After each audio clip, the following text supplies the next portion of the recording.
Halo, selamat datang di mata kuliah termodinamika kembali. Dan di kuliah yang ketiga ini, atau di video yang ketiga ini, kita akan belajar tentang properti substansi atau zat murni ya.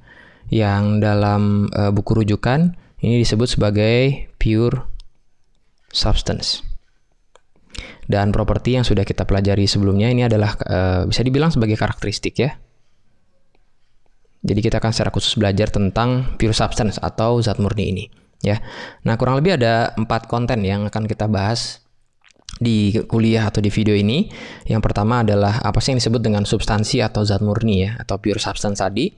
Kemudian kita akan belajar fasa dari zat murni tersebut ya. Dan primary atau fasa utama yang kita kenal itu adalah ada fasa solid, kemudian ada liquid, dan juga ada gas ya. Ya, walaupun ada fasa-fasa lainnya nih ya, seperti di beberapa zat padat ya.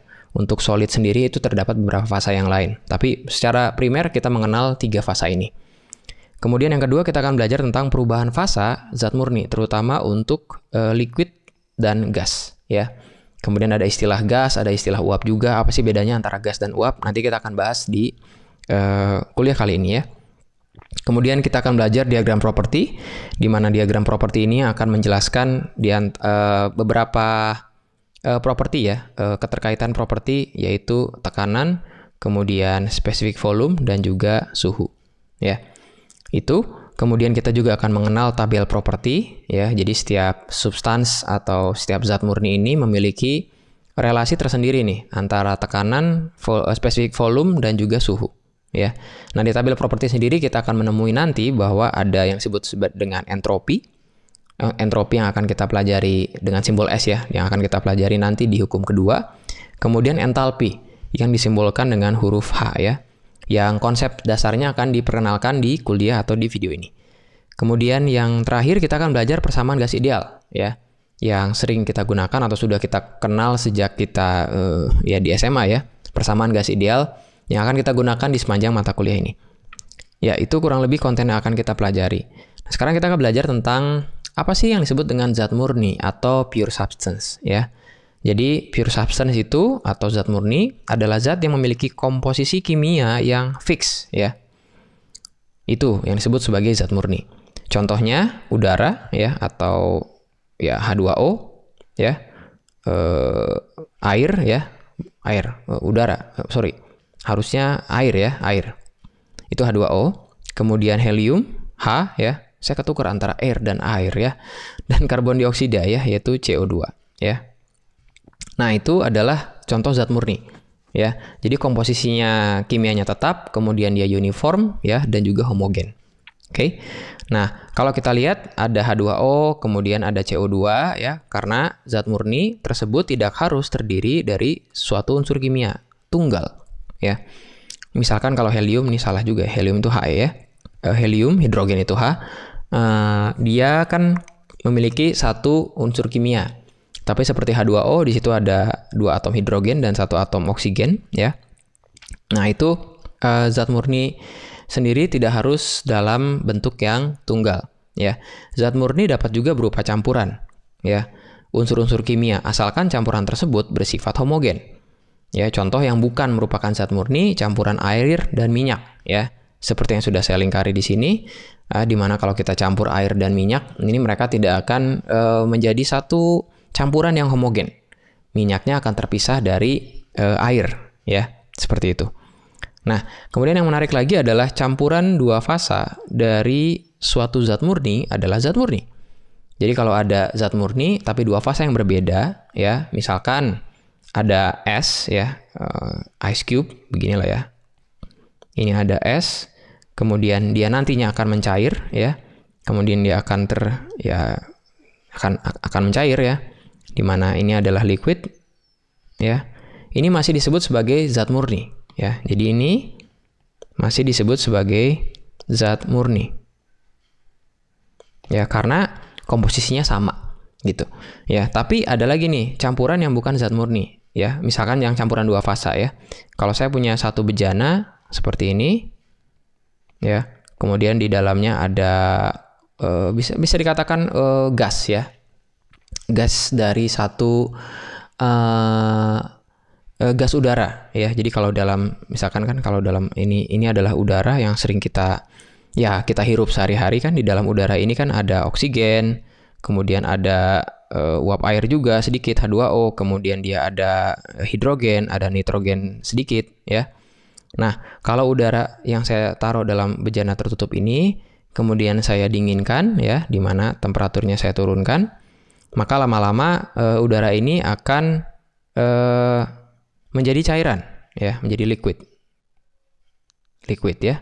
Nah, ini bukan merupakan zat murni ya. Kenapa? Karena di dalam udara sendiri kan ada begitu banyak unsur kimia ya. Nah, setiap unsur kimia ini dia berubah wujudnya itu beda-beda tergantung dari temperaturnya. Ya, jadi unsur kimia oksigen dia punya temperatur tertentu untuk berubah dari gas ke liquid oksigen.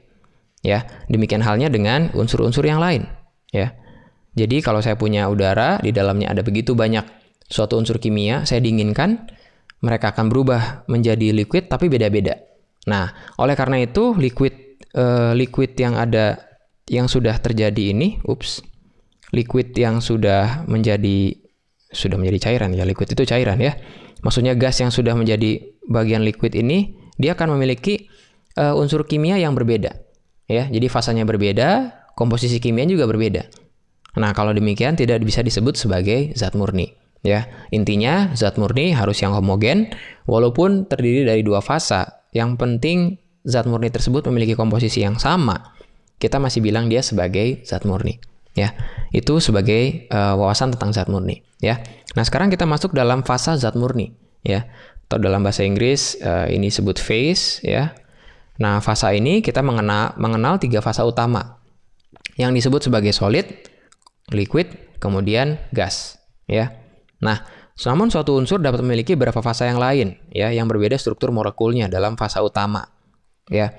Misalkan kalau kalian belajar material teknik ya, ada juga di video di YouTube ini ya. Untuk iron carbide sendiri ini terdapat beberapa fasa padat ya. Terdapat beberapa fasa padat yang memang masuk dalam kategori padat. Jadi kita melihat bahwa ya dia padat nih ya, hanya dia memiliki fasa yang berbeda-beda ya. Misalkan untuk FeC sendiri ada yang disebut sebagai fasa gamma, yaitu austenit. Ini sebagai wawasan saja ya. Kemudian ada yang disebut sebagai sigma ferrit, ya. Kemudian ada juga yang disebut sebagai cementite, ya. Cementite, gitu, ya. Jadi ini yang beberapa fasa yang sebenarnya sama-sama padat, cuma beda-beda, ya. Jadi berbeda struktur molekulnya. Itu sebagai pengetahuan saja, ya. Nah, sebagai contoh lain nih, karbon pada saat dia bentuknya padat, ya, kita bisa melihat karbon itu dalam bentuk grafit dan intan. Struktur molekulnya berbeda, walaupun sama-sama karbon, ya. Nah, itu sebagai pengetahuan tentang fasa, ya. Jadi sekarang sudah bukan lagi mengenal hanya 3 fasa nih, solid, liquid, gas. Tapi dalam satu fasa itu bisa terdapat perbedaan struktur molekul antara satu fasa yang bisa dibilang fasa sekunder, ya. Yang ya dalam istilah saya fasa sekunder. Gitu. Nah, pada saat kita mengenal atau kita mengkaji keilmuan termodinamika, ya, kita tidak terlalu memperhatikan struktur molekulnya, ya, karena kalau kita mau perhatikan struktur molekulnya sampai skala mikro, itu sudah masuk dalam termodinamika yang statistik, ya, sudah bukan yang klasik lagi. Ya, mata kuliah ini hanya membahas yang klasik, ya. Nah, tapi kita tetap harus mengerti konsep dasarnya. Ya, konsep dasarnya juga sebetulnya sudah kita pelajari bahkan mungkin sejak kita SD atau SMP, ya. Untuk yang A kita tahu susunannya ini adalah fasa padat, di mana masing-masing atomnya sendiri berada pada posisi yang fix, ya. Jadi atom mereka berada dalam posisi yang fix, ya, membentuk yang disebut sebagai lattice atau kisi, ya, seperti itu. Jadi atomnya tetap pada posisinya, kemudian mereka terikat dengan gaya ikatan antar atom. Ya, dan itu banyak tipe ikatannya, metal, logam sama, ya, metal, kemudian kovalen, ionik, dan sebagainya, ya. Nah, kemudian atom ini tidak fix sebetulnya, ya, jadi tidak fix dalam satu tempat, ya, karena atomnya sendiri ini bergetar, ya, jadi dia bergetar pada posisi stasionernya, ya. Jadi bisa dibayangkan atau dimodelkan sebagai kalau saya punya bola yang seperti atom ya. Misalkan saya punya 4, posisinya fix ya. Tapi dia bergetar terhadap posisi stasionernya ya. Bisa dilambangkan sebagai gaya ikatannya itu sebagai spring ya, atau pair ya, atau pegas lah ya. Jadi kalau saya goyangkan, maka masing-masing atom ini akan bergetar pada posisi stasionernya ya, dan gaya ikatan antar atomnya sendiri itu dimodelkan dengan pegas ya. Jadi ini adalah ikatan antar atom. Ikatan antar atom ya pada zat padat ya. Kemudian yang kedua ini adalah cair atau liquid. Ya. Jadi kalau saya panaskan ya, heat, saya berikan kalor ya, saya panaskan, kemudian ikatan antar atom sendiri akan mulai terlepas ya. Kemudian mereka akan mulai bergerak gitu. Itu yang disebut sebagai fasa yang cair ya. Nah, kemudian kalau saya tambahkan kembali heatnya ya, maka pergerakannya akan semakin luas ya, akan semakin jauh ya molekulnya ya. Jadi di sini untuk gas ya, molekul akan semakin jauh, molekul akan semakin terpisah ya. Mungkin saya akan tulis demikian. Molekul akan semakin terpisah satu dengan yang lain ya. Kemudian mereka akan saling bertumbukan ya, bertumbukan satu dengan yang lain, kemudian bertumbukan dengan dinding dari bejananya ya. Itu kita katakan sebagai fasa yang gas ya, seperti itu. Nah, kalau kita ambil kalornya, jadi kalau saya ambil lagi kalornya ya dengan cara didinginkan ya, maka ya gasnya akan berubah menjadi liquid kembali, kemudian akan berubah menjadi padat kembali ya. Saya dinginkan, artinya saya dinginkan kan saya ambil kalor ya dari substansi atau zat tersebut ya, sehingga yang tadinya bergerak dengan bergerak dengan sangat luas ya, itu akan menjadi fasanya cairan, kemudian akan beku menjadi fasa padat ya. Sebagai contoh air saja ya, mulai dari es, kemudian dia menjadi cairan, kemudian dia berubah menjadi gas ya. Itu tentang fasa zat murni ya. Nah, kemudian ada yang disebut sebagai perubahan fasa ya. Jadi perubahan fasa yang dari padat ke cair dan gas ya, itu melewati beberapa fasa ya. Nah, bahkan sekarang yang akan kita bahas adalah hanya dari liquid ke gas ya. Kita hanya bahas dari liquid ke gas ya, dari cairan ke fasa gas ya, atau fasa uap ya, seperti itu. Oke. Gas ya, sebetulnya bukan gas ya, yang lebih tepat adalah uap ya. Nanti saya akan ceritakan apa bedanya antara gas dan uap. Liquid ke uap ya, dalam bahasa Inggris disebut sebagai vapor ya. Nah, sekarang mulai nih ada banyak istilah ya dalam perubahan fasa ini ya. Ada yang disebut sebagai compressed liquid ya, atau cairan yang terkompresi ya. Jadi compressed liquid ini yang ada di state 1 ini adalah compressed liquid gambarnya ya. Nah, cairan terkompresi ini adalah keadaan di mana air itu berada dalam fasa cair dan tidak dalam kondisi menuju menguap ya. Jadi ya sebagai contoh P-nya 1 atm, kemudian T-nya 20 derajat Celcius ya. Jadi dia betul-betul murni cairan, tidak dalam kondisi menuju ya. Kalau dalam bahasa di buku rujukan, not about to vaporize ya. Menguap ini kan vaporize ya. Jadi itu yang disebut sebagai cairan terkompresi ya. Nah, kemudian kalau state 1 ini saya tambahkan panas ya. Jadi misalkan saya panaskan ya, saya berikan kalor. Berarti kan ada kalor dari lingkungan masuk ke dalam sistem. Dalam hal ini sistem yang liquid tadi ya. Kemudian dia akan masuk pada state yang kedua ya, di mana T-nya akan mulai meningkat ya. Pada saat T yang mulai meningkat ya, airnya masih dalam fase cairan nih. Jadi air masih dalam fase cair. Namun kalau saya tambahkan kalor kembali, maka air tersebut akan berubah fasa menjadi uap ya. Jadi dari 20 derajat kemudian menjadi 100 derajat ya, tapi masih liquid. Kalau saya tambahkan heat, saya tambahkan kalor, maka itu akan mulai berubah menjadi uap. Nah, fasa tersebut disebut sebagai saturated liquid. Jadi cairan yang tersaturasi. Ya. Nah, kalau kalian mulai mengingat konsep ketika SMA atau SMP, bahkan ada yang disebut sebagai asas Black kan. Ada perubahan suhu, kemudian ada perubahan wujud gitu. Ya, seperti itu. Nanti kita akan belajar tentang kalor laten ini, ya. Nah, itu yang disebut sebagai saturated liquid. Saturated liquid. Ya. Kemudian mulai muncul perubahan fasa, ya. Jadi pada saat di state 3 ini mulai ada perubahan fasa. Ya. Jadi saturated liquid ini bisa dikatakan just about to vaporize, ya. Just about to vaporize. Ya. Nah, pada saat kita melihat perubahan fasa ini, kita akan terdapat dua fasa nih.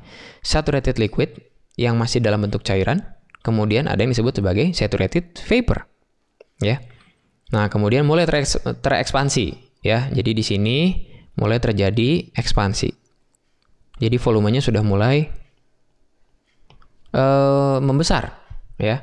Kenapa bisa membesar? Karena di sini saya bisa istilahkan sebagai ya ada atom-atom yang mulai ya jaraknya tidak terlalu jauh, ya. Mulai diberikan panas, atom-atomnya mulai bergerak, ya. Kemudian dia mulai berubah nih, ya, dari saturated liquid menjadi saturated vapor, ya. Nah, ini kemudian di sini udah mulai berjauhan, ya, atom dan molekulnya, gitu. Nah, kemudian ada yang disebut sebagai saturated vapor, ya. Jadi fase 4 ini sudah saturated vapor. Jadi kan tidak tiba-tiba ya, ya seperti kita pada saat kita manasin air kan, dia walaupun sudah melewati titik didihnya 100 derajat Celcius, kan tidak langsung semuanya berubah menjadi gas, tapi ya sebagian-sebagian. Ya. Nah, saturated vapor adalah uap yang tersaturasi. Ya. Nah, di sini menarik nih. Uap dalam keadaan menuju atau about to condense menjadi cairan. Ya, jadi dalam saturated vapor, kalau misalkan saya dinginkan atau heatnya saya matikan, kompornya saya matikan atau pemanasnya saya matikan, saya berikan sedikit, ya saya dinginkan, ya itu akan kembali lagi menjadi cairan. Nah itu disebut sebagai saturated vapor, uap yang tersaturasi, ya.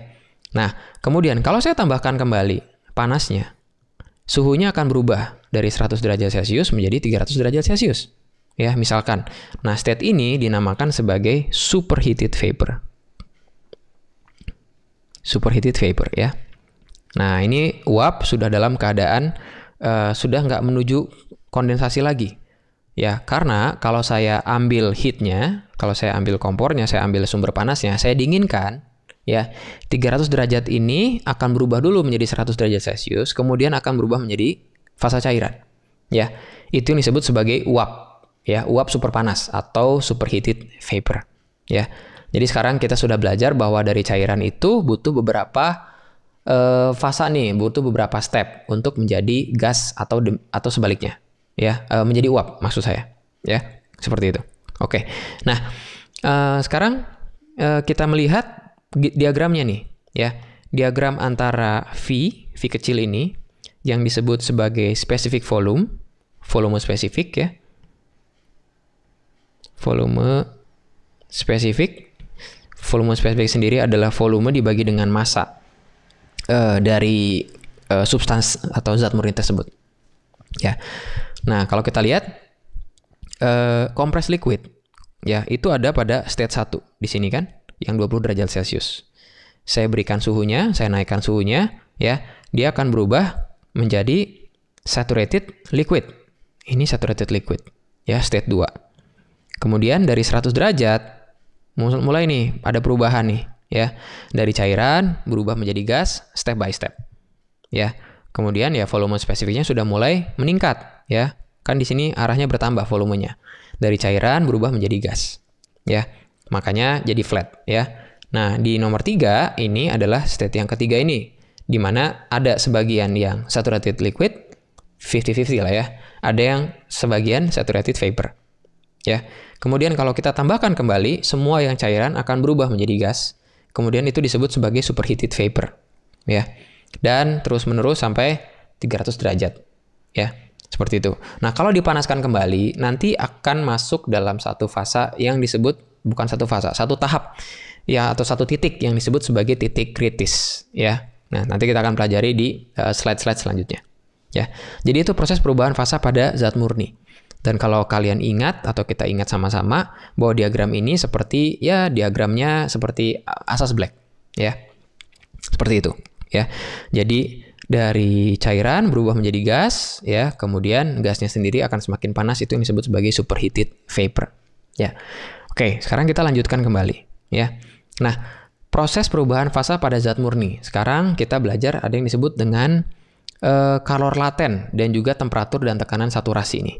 Ya, jadi temperatur saturasi, ya, atau tekanan saturasi itu, ya, itu adalah temperatur di mana air mendidih bergantung pada tekanan, ya. Jadi sebelum kita belajar apa itu tekanan dan temperatur saturasi, kita mesti tahu nih bahwa temperatur di mana air mendidih itu bergantung pada tekanan. Artinya pada saat kita bilang temperatur air, ya, misalnya air kan mendidih itu temperatur 100 derajat, sebetulnya tidak terlalu tepat. Karena 100 derajat itu air mendidih atau titik didihnya 100 derajat Celcius jika tekanannya 1 atmosfer. Ya. Nah, maka jika tekanan bernilai tetap, demikian halnya dengan titik didih. Ya. Jadi kalau tekanannya kita tetapkan, titik didihnya juga akan bernilai tetap atau fix. Ya. Nah, pada suatu nilai tekanan, kita ambil satu nilai tekanan, temperatur di mana zat murni mulai mendidih itu dinamakan temperatur saturasi atau T saturation. Ya. Kemudian kita balik nih, dalam satu nilai temperatur, ya, kita fixkan temperaturnya, misalnya 100 derajat, ya. Nah, tekanan di mana zat murni tersebut mulai mendidih dinamakan tekanan saturasi, P saturation. Ya. Nah, jadi itu yang menjadi wawasan kita bersama, ya. Nah, di sini ada tabelnya nih, ya, sebagai contoh, tabel yang 31 ini, saturation or vapor pressure of water at various temperature. Ya. Jadi temperatur di sini ada 100 derajat, ya, kemudian tekanannya 1 atmosfer. Jadi fakta di mana titik didih air adalah 100 derajat Celcius, sebetulnya informasinya belum cukup. Kita harus menyatakan tekanannya berapa. Ya, seperti itu. Nah, kalau tekanannya berubah menjadi semakin kecil, ya, titik didihnya juga akan semakin kecil juga. Ya, di sini dilihat saya naikkan, ya. Enggak, saya turunkan, ya. Saya bingung antara kilopascal dengan atmosfer, ya. Saya turunkan, ya, maka temperatur dari titik didihnya pun akan turun juga. Ya, seperti itu. Nah, contoh lain di tabel 32, ya. Elevation ini adalah ketinggian, ya. Pada saat kita mendaki gunung misalkan, ya, pada saat kita mendaki gunung, maka titik didihnya juga, air juga akan turun. Sehingga kita butuh waktu lebih lama nih untuk bisa mendidihkan air. Ya. Seperti itu, ya, di mana tekanannya akan menurun, ya, titik didihnya juga akan menurun juga, ya, sama halnya dengan diagram yang di atas, ya. Nah, kalau kita lihat ini yang dimanfaatkan sebagai contoh panci bertekanan tinggi atau pressure cooker, ya, di mana pressure-nya dibuat tinggi, ya, misalkan saya nggak tahu lah berapa ya pressure cookernya, ya.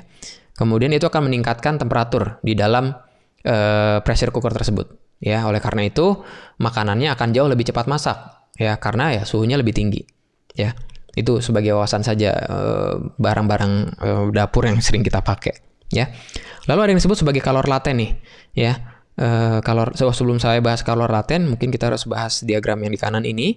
Ini adalah diagram antara P saturation dan juga T saturation, ya, meningkat. Jadi mereka memiliki relasi yang ya bisa dibilang berbanding lurus, ya, walaupun grafiknya sendiri tidak linear, ya, tapi mungkin ini lebih ke ya logaritmik mungkin, ya, seperti itu. Nah, sekarang kita bahas tentang kalor laten nih, ya. Jadi kalor laten itu adalah kalor yang diperlukan dan dilepas oleh suatu zat, ya, dan mungkin atau ya, mungkin lebih tepat atau, ya, dilepas oleh suatu zat untuk mengubah fasanya, dinamakan kalor laten, ya. Jadi kalau saya punya fase liquid, misalkan air, ya, saya ubah menjadi gas, ya, maka dibutuhkan kalor untuk mengubah dari fasanya sendiri, ya. Nah, besar kalor laten ini tergantung pada besar temperatur dan tekanan ketika perubahan fasa terjadi, ya. Jadi temperaturnya berapa, tekanannya berapa, kalor latennya pasti tertentu. Ya, nah untuk menggambarkan kalor laten kita kembali lagi nih ke grafik ini. Ya, contohnya nih, kalau kita lihat ya, kenapa di sini suhunya nggak berubah nih, nggak naik dari 100 derajat, kenapa nggak langsung 300? Padahal saya tambahin juga terus kan heatnya kan? Ya, karena ada istilah, ada satu parameter fisik yang disebut sebagai kalor laten. Ya, jadi dibutuhkan kalor untuk hanya mengubah fasanya saja, tidak meningkatkan temperaturnya. Ya, jadi kalornya itu kepake untuk mengubah fasanya, untuk mengubah dalam hal ini ya, untuk mengubah jarak di antara molekul atau atom tersebut menjadi semakin jauh, walaupun suhunya tidak berubah. Ya, itu yang dinamakan sebagai kalor laten. Ya, nah sekarang kita lanjutkan diagram properti ini. Ya, jadi diagram properti ini pada proses perubahan fasa ini kita bisa gunakan beberapa diagram. Ya, jadi proses perubahan fasa dapat dipelajari dan dimengerti dengan menggunakan diagram properti. Diagramnya TV diagram. Ya, ini yang pertama nih antara T dan juga V. Ya, ini juga sama T dan V. Ya, nah yang menarik dari diagram ini adalah ada yang disebut sebagai critical point. Ya, jadi diagram ini adalah sebenarnya diagram yang tadi ada di slide sebelumnya ya. Naik, kemudian flat, kemudian naik lagi. Ya, misalkan saya ambil yang di sini deh. Naik, misalkan saya ambil yang di 1 megapascal ya. Ini kan mirip ya. Mulai dari sini ya, kemudian naik, flat ya untuk mengubah fasanya, kemudian dia berubah menjadi superheated vapor tadi. Ya, tapi yang menarik adalah ada satu titik critical point. Ini juga critical point, ya, di mana yang flatnya ini nggak ada loh, ya. Jadi dia seperti berubah gitu kan, dari yang tadinya liquid yang ada di garis ini liquid, kemudian critical point dia berubah jadi uap. Nah, critical point ini adalah di mana fasa liquid dan gas itu koeksis, ya. Istilahnya koeksis itu kita nggak bisa bedain nih, ini liquid atau gas, ya, karena sudah mencapai critical point. Ya, jadi seolah-olah kalor latennya itu nggak ada, ya. Jadi seperti kita ngelihat dari cairan dia langsung berubah jadi gas, ya. Nah, itulah menariknya dari critical point ini, ya. Nah, kalau kita lihat ini adalah saturated liquid mulai dari sini, ya, saturated liquid, kemudian jadi saturated vapor, kemudian jadi superheated vapor, ya. Itu diagram T dan V. Ya, jadi lihat dulu nih diagramnya, sumbu X-nya apa, sumbu Y-nya apa, ya. Nah, kalau kita buat dalam bentuk yang seperti ini, jadi misalkan saturated liquid line-nya kita buat nih, ya. Jadi kalau ini adalah kalau saya tarik garis ya, ini kan ada saturated liquid ya. Saya tarik garis dari yang ujung-ujung sini, ya. Mungkin saya hapus dulu ya, biar lebih jelas. Saya akan hapus dulu. Saya akan tunjukkan kenapa bisa jadi diagram yang kanan ya. So, kalau saya pakai biru. Kalau kita hubungkan titik saturated liquid ini, saya hubungkan ke sini, saya hubungkan ke sini. Sorry, kalau gambarnya nggak lurus. Saya hubungkan, kemudian saya hubungkan. Kemudian titik saturated vapornya saya hubungkan, dan hubungkan. Ya, nah jadilah diagram yang sebelah kanan. Ya, jadilah diagram yang nah ini ya. Jadi sebenarnya diagram yang sebelah kanan ini itu berasal dari saturated liquid line yang saya gabungkan, ketemu critical point, kemudian turun ke saturated vapor line. Ya. Nah, kita ngelihat nih sekarang ada yang disebut sebagai compressed liquid region. Bukan full ya, mungkin sepenuhnya itu liquid, ya. Kemudian ada yang campuran saturated liquid vapor, ya. Tapi di atas ini itu dia seperti berubah langsung. Ya, kemudian ada yang disebut sebagai superheated vapor region, ya, seperti itu. Nanti kita akan belajar dari diagram ini mana sih kategori yang gas ideal itu yang sebelah mana, gitu kan, supaya kita nggak salah nih, ya. Oke. Nah, yang kedua adalah PV diagram. Ini ada di slide selanjutnya. Ya, ini PV diagram, ya, P dan juga V, ya. Ini T dan V, ya. Ini P dan V mirip-mirip juga, ya.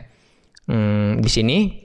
Ini adalah diagram lain yang tergantung kita pakainya mau pakai diagram apa, tergantung dari aplikasinya, ya. Kemudian selanjutnya adalah PT diagram, ya. Nah, PT diagram ini yang mungkin pernah juga kita lihat di SMA atau di SMP, ada yang disebut sebagai triple point air, ya. Ini kan air ya, water atau H2O, ya. Triple point ini di mana ada fase fase solid, fase liquid, dan juga fase gas yang ada pada titik yang sama gitu. Di sini ada melting ya, titik leleh, berubah dari solid ke liquid ya, melewati ini titik melting ini ya. Kemudian ada juga vapor, dari liquid ke gas ya, dan banyak yang lainnya ya. Ada sublimasi, kalau misalkan dari sini dia terkondensasi dari gas menjadi cairan ya. Kemudian dari cairan ke solid sendiri itu membeku ya, dan sebagainya. Oke, bisa juga dari solid ke vapor, ini yang disebut sebagai sublimasi ya. Nah, triple point nih ya, triple point air akan saya diskusikan secara sekilas. Pada triple point ya, yaitu pressure dan juga temperatur ya, substansi itu atau zat murni itu eksis dalam tiga-tiganya. Ada solidnya, ada liquidnya, ada vapornya ya. Nah, itu yang menarik tentang triple point ya. Ini sebagai wawasan saja ya. Jadi mana sih diagram yang akan kita gunakan tergantung dari persoalannya ya. Kalau menggunakan PT diagram seperti ini, P dan T, kita bisa melihat ada zona yang solid, sementara yang lain kan kita harus tambahkan sendiri ini ya. Ini lebih banyak dari liquid ke gas gitu ya. Oke. Nah, sekarang kita lihat tabel properti ya. Walaupun nggak saya tampilkan di slide sini ya, kalian bisa lihat, kita bisa lihat sama-sama di buku rujukan di bagian appendix, di bagian lampiran ya. Jadi tabel properti ini berguna karena pada banyak zat relasi antara properti termodinamika, jadi relasi antara P, V, dan T-nya itu terlalu kompleks untuk diekspresikan dalam persamaan sederhana, misalnya dalam persamaan gas ideal ya. Oleh karena itu, properti tersebut disajikan dalam bentuk tabel, jadi isinya angka ya. Jadi angka-angka yang seperti ada di grafik-grafik ini itu ada di tabel properti ya. Karena ya kenyataannya kita nggak bisa punya persamaan yang mengekspresikan relasi di antara ketiga hal ini atau ketiga properti ini, makanya dibuat tabel. Tabel berasal dari mana? Berasal dari eksperimen ya. Nah, properti-properti tersebut ada yang diukur, karena seperti spesifik volume ya, saya tahu volumenya, saya masanya saya bisa ukur ya. Saya bisa ukur secara langsung. Tapi juga ada yang dihitung ya. Ingat tuh ada postulat keadaan kan, bahwa ya satu keadaan itu dideskripsikan oleh dua besaran yang tensif ya. Nah, tabel juga tersedia secara terpisah untuk masing-masing fasa atau daerah. Ya, misalnya fasa superheated vapor satu tabel, fasa yang lain seperti contohnya misalnya compressed liquid ya, itu punya fasa masing-masing ya. Nah, kalau kalian melihat tabel properti, ada yang disebut sebagai entalpi atau disimbolkan dengan H ya. Nah, entalpi itu didefinisikan sebagai U yang adalah energi dalam ya, atau internal energi, ditambah dengan P yang adalah tekanan dikali dengan volume ya, atau dalam satuan massa H kecil itu adalah U kecil ya, ditambah P dikali dengan V ya. Seperti itu, karena U ini bisa kita bagi dengan persatuan massa, V juga bisa dibuat dalam persatuan massa ya. Itu entalpi persatuan massa, entalpi spesifik ya, bisa dibilang seperti itu ya. Nah, yang menarik adalah istilah entalpi ini itu kan nggak bisa diukur secara langsung ya. Bisa sih dengan beberapa eksperimen yang cukup sophisticated ya, cukup kompleks gitu ya. Nah, istilah entalpi tersebut dipopulerkan oleh Profesor Richard Moulier saat menganalisa sistem terbuka pada turbin uap ya. Jadi pada saat ini ada gambarnya nih ya, contohnya kontrol volume, karena turbin uap itu adalah sistem terbuka, maka ada fluida masuk, ada fluida keluar juga. Kemudian pada saat dia menghitung, ternyata muncul nih ada U plus VV, U plus VV, U plus VV. Karena kebanyakan U plus PV ya, maka ya udah deh saya namain aja entalpi ya. Nah, ini yang ada di tabel juga ya. Ini sebagai wawasan apa sih yang disebut sebagai entalpi. Entalpi sederhananya adalah U plus PV. Diperoleh karena begitu banyak analisa yang dilakukan pada kontrol volume atau sistem terbuka yang melibatkan suku U plus VV. Jadi daripada U plus VV-nya ditulis berulang-ulang mungkin ya, diganti saja dengan istilah entalpi ya, itu.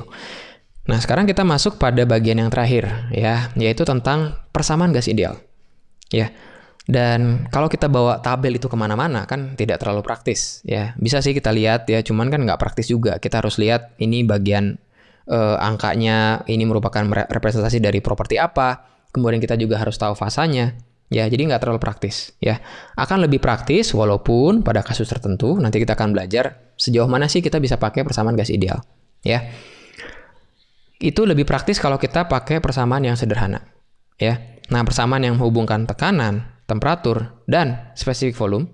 Jadi P, T, dan juga spesifik volume loh ya, bukan volume. Spesifik volume itu adalah volume dibagi dengan massa. Ya, itu dinamakan persamaan keadaan atau equation of state. Ya.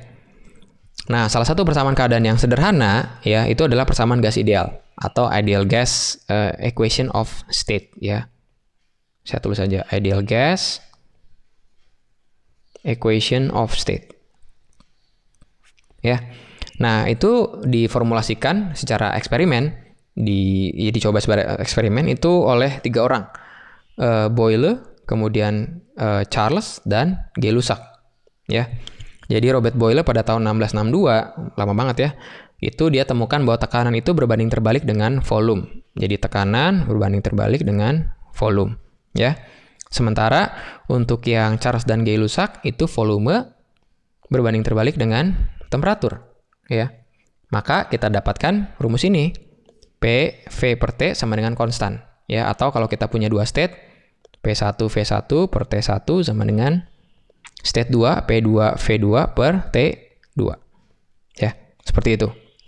Nah, formulasinya dari equation of state dari gas ideal ini itu adalah P adalah tekanan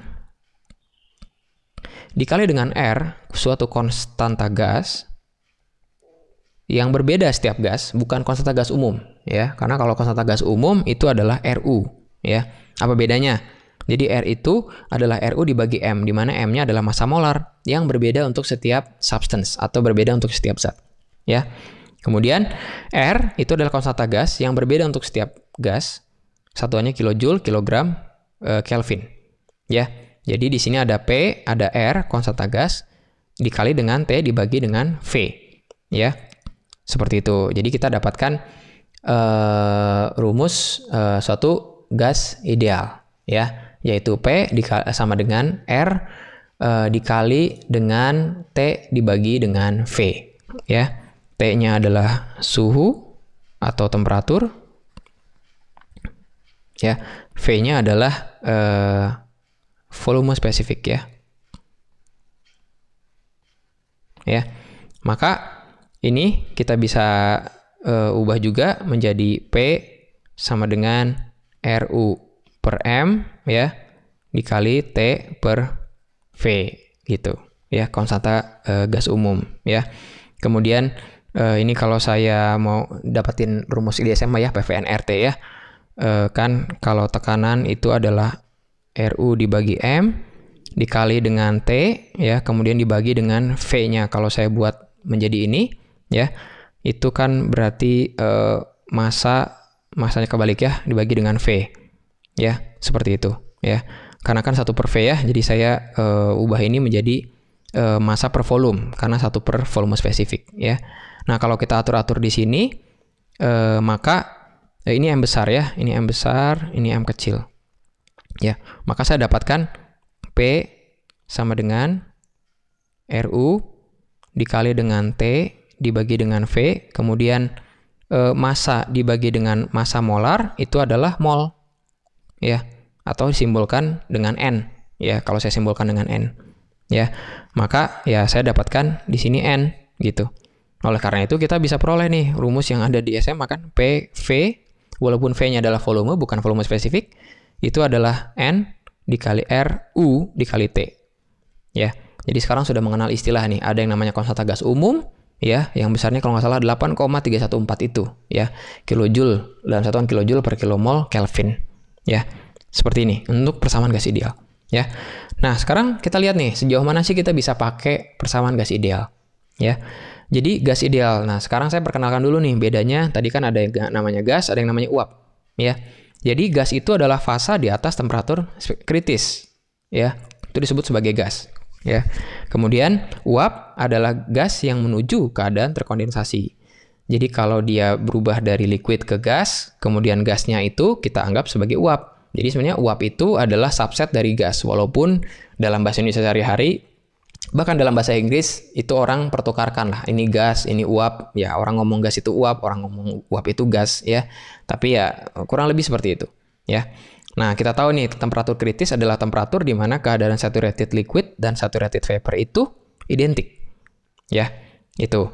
Nah, gas ideal itu bisa didekati ya ketika suatu gas itu memiliki kerapatan yang rendah. Kerapatan rendah diperoleh atau RO ya. Kerapatan rendah itu bisa diperoleh dengan kita turunkan tekanannya, kemudian kita tinggikan temperaturnya relatif terhadap temperatur dan tekanan kritisnya, karena tiap zat itu beda-beda. Ya, tekanannya kita buat rendah, temperaturnya kita buat tinggi. Ya, relatif terhadap tekanan atau temperatur kritisnya. Contoh gas ideal: udara, nitrogen, hidrogen, oksigen, helium, argon, neon, karbon dioksida. Ya. Kemudian kalau uap air ya, pada pembangkit listrik tenaga uap dan zat pendingin, refrigeran itu pada mesin pendingin nggak dapat kita lakukan terhadap gas ideal. Kita harus gunakan tabel properti. Jadi pada saat nanti kita menganalisa sistem pendingin, kita menganalisa pembangkit listrik tenaga uap atau steam engine, kita harus ngelihat di tabel propertinya. Kita nggak bisa gunakan rumus dari gas ideal, ya. Maka hati-hati, ya. Nah, kemudian mungkin saya akan, ini sama aja teksnya, tapi saya coba bahas sedikit tentang grafik yang ada cukup rumit sebelah kanan ini, ya. Pertanyaannya adalah kapan air bisa dianggap gas ideal? Enggak, ya air, jangan deh H2O deh biar jelas ya. Bisa dianggap gas ideal, ya. Nah, di sini kita dapat ini ada satu data atau grafik dari T dan specific volume, ya. Jadi ini adalah TV diagram, ya. Nah, gas ideal itu ada di zona ini, ya. Bisa dianggap gas ideal, ya. Kenapa? Karena errornya ini error 0,8, 0,1, 0 gitu ya. Itu errornya kurang dari 1%. Ya, jadi angka-angka ini seperti 1,3, 8,8, 20,8 itu adalah perbedaan kalau saya perlakukan sebagai gas ideal dan yang kenyataannya. Ya, jadi ada di zona ini, ada di titik-titik ini nih, ya. Sebagai contoh nih, yang errornya 0%, ya, 0%. Jadi saya bisa perlakukan H2O sebagai gas ideal jika, lihat ya, tekanannya 10 kilopascal, bahkan di bawah 10 kilopascal, daerah sini, ya. Daerah sini, ya, daerah sini juga, ya. Kemudian ya pada range temperatur yang ini, ya, temperatur misalkan ya saya ambil temperatur berapa lah di sini ya. Ini misalkan temperaturnya berapa? 40 derajat Celcius ya. 40 derajat Celcius, 10 kilopascal, ya saya bisa anggap H2 itu sebagai gas ideal. Karena sudah dihitung secara empirik, sudah dihitung secara atau diukur secara eksperimen, ya, bahwa di sini kalau saya ambil di sini ya zona ini ya errornya 0,2% lah ya. Tapi kalau saya lihat misalkan ini ada yang errornya tinggi nih ya, 37,1% nih. Jadi kalau saya ambil volume spesifiknya di titik ini 0,01 sekitar, kemudian tekanannya 30 megapascal, kemudian suhunya 500 derajat Celcius. Kalau saya gunakan rumus dari gas ideal, errornya gede banget, 37,1%. Maka lebih baik saya gunakan tabel. Ya, itu untuk batasan sebagai gas ideal, ya.